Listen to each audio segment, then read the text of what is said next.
ሰላም ውድ ተመልካቾቼ እንደምን ቆይታችኋል?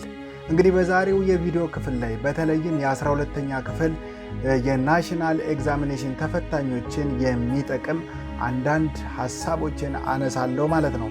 ስለዚህ ይህ ቪዲዮ በተለይም የተዘጋጀው ለ12ኛ ክፍል ተፈታኞች ስለሆነ ጓደኞች ካሏችሁ፣ ወንድም እህት ካላችሁ ሼር አድርጋችሁ እንዲደርሳቸው እንድታደርጉ ስል በትህትና እጠይቃለሁ ማለት ነው። እንግዲህ የ12ኛ ክፍል ፈተናን በተለይም በአሁኑ ሰዓት የ12ኛ ክፍል ፈተና 3 እና 4% የሚሆኑ ተማሪዎች ብቻ ናቸው ናሽናል ኤግዛሚኔሽን እያለፉ ያሉት ማለት ነው። ተማሪዎች በእርግጥ ሁሉም ተማሪዎች ውጤታማ ሆነው ማለፍ ይፈልጋሉ። ውጤታማም እንዲሆኑ እኛም እንፈልጋለን ማለት ነው። ቤዚካሊ ሁሉም ተማሪ ያጠናልም ይሞክራልም፣ ነገር ግን ውጤታማ ላይሆን ይችላል ማለት ነው። ዛሬ ግን የምሰጣቸው አድቫይስ እናንተን ይረዳችኋል ማለት ነው።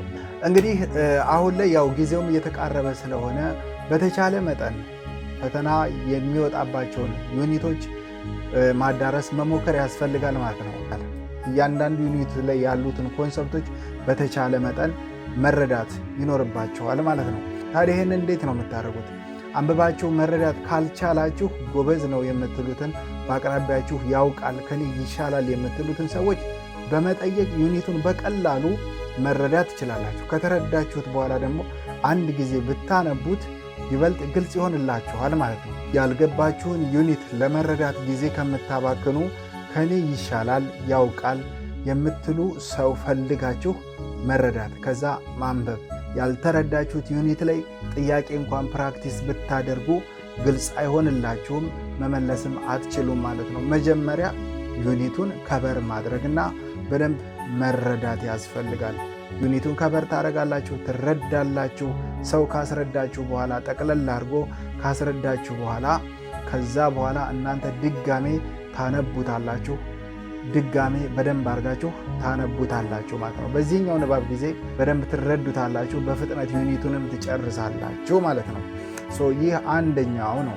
የማታውቁት ዩኒት ካለ ከሰው መረዳት፣ ከዛ ድጋሜ እናንተ ማንበብ፣ ከዛ ትረዱታላችሁ ማለት ነው።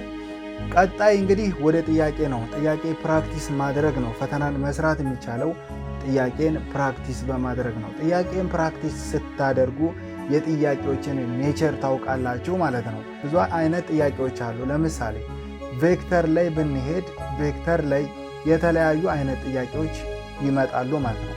ኮምፖነንት የሚጠይቅ ሊሆን ይችላል፣ አንግል የሚጠይቅ ሊሆን ይችላል፣ ቬክተር ፕሮዳክት ሊጠይቅ ይችላል። እንደዚህ አይነት ጥያቄዎች ሊመጡ ይችላሉ ማለት ነው።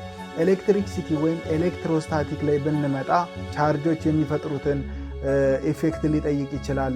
የተለያየ አይነት ጥያቄዎች ይፈጠራሉ። የጥያቄዎችን ኔቸር ልታውቁ የምትችሉት ጥያቄዎችን ፕራክቲስ በማድረግ ነው ማለት ነው። በሶስተኛ መጠቀም የሚገባችሁ ሲስተም ምንድን ነው? ብዙ ጥያቄዎችን ፕራክቲስ ማድረግ።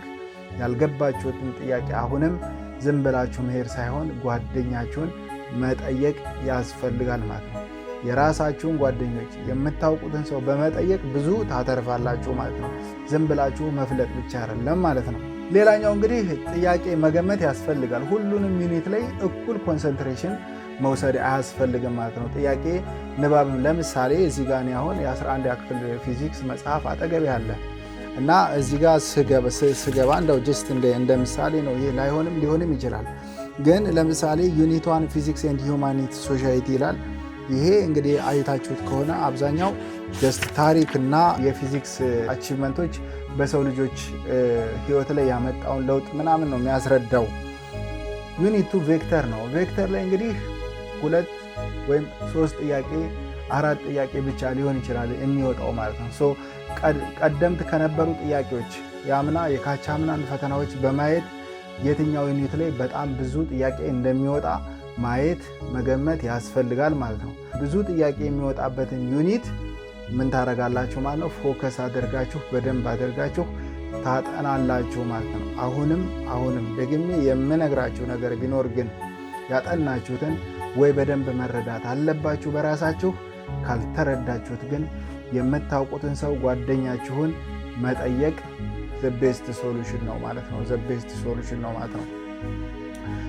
ሳጠቃልለው እስካሁን ያወራሁላችሁን ሳጠቃልለው እኔ ያስቀመጥኩላችሁ 4 ቴክኒኮችን ነው ማለት ነው። አንደኛ ዩኒቶችን በተቻለ መጠን ከቨር ማድረግ በራሳችን፣ ይህ አንደኛው ሲስተም ነው። ሁለተኛው ደግሞ ከቨር ማድረግ ካልቻለንና ዩኒቱን ካልገባን ከሌላ ሰው ሙሉ ዩኒቱን ጄነራላይዝ አድርጎ ጽንሰ ሐሳቡን አጠቃላይ እንዲያስረዳን እንጠይቃለን። በደንብ ያስረዳናል ማለት ነው። ከዚህ በኋላ እኛ አንድ ጊዜ እናነበዋለን ማለት ነው። ይህ ሁለተኛው ሲስተም ነው። ሌላ ሰው መጠየቅ፣ እኛ ደግመን ማንበብ፣ ይህ ሁለተኛው ሲስተም ነው ማለት ነው። ሶስተኛው ሲስተም እንግዲህ ጥያቄዎችን መገመት ነው። አብዛኛው ጥያቄ ከየትኛው ዩኒት ይመጣል ብሎ መገመትና ዩኒቶችን ለያይቶ በጥያቄ ብዛት ፎከስ አድርጎ መስራት ማለት ነው። ስለዚህ ብዙ ጥያቄ የማይወጣበት ዩኒት ላይ ብዙ ጥያቄ መስራት አይጠበቅብኝም ማለት ነው። ቀላል ዩኒቶች አሉ። 3-4 ጥያቄ ብቻ የሚወጣባቸው ዩኒቶች ላይ ብዙ ጊዜን መግደል አይጠበቅብኝም ማለት ነው። ብዙ ጥያቄ የቱ ጋር ይወጣል፣ ስለዚህ ያንን ዩኒት እንዴት አድርጌ ከቨር ላድርገው፣ እንዴት ልረዳው ብለን ብዙ ጥያቄ የሚወጣበት ዩኒት ላይ ብዙ ኢፈርት ማውጣት ያስፈልጋል ማለት ነው። በአራተኛ ደረጃ ያነሳሁት ነገር ምንድነው? አብዝቶ ጥያቄ መስራት። ጥያቄ ስንሰራ ግን ካልገባን ያን ጥያቄ በደንብ መረዳት፣ ሰው መጠየቅ። በዛ መንገድ ብትዘጋጁ ጥሩ ውጤት ልታመጡ ትችላላችሁ። ይህ ሲስተም ይረዳቸዋል ማለት ነው። በዚህ መንገድ ለመዘጋጀት ሞክሩ። በተጨማሪ ፈጣሪ ከተል ይጨመርበት፣ ጥሩ ውጤት እመኝላችኋለሁ። ይህን ቪዲዮ የደረሳችሁ ሰዎች የትኛችሁም ጥያቄም ፊዚክስን አስመልክቶ ጥያቄ ካላችሁም ይሁን አስተያየት መስጠት ከፈለጋችሁ ብትጽፉልኝ ይደርሰኛል ማለት ነው።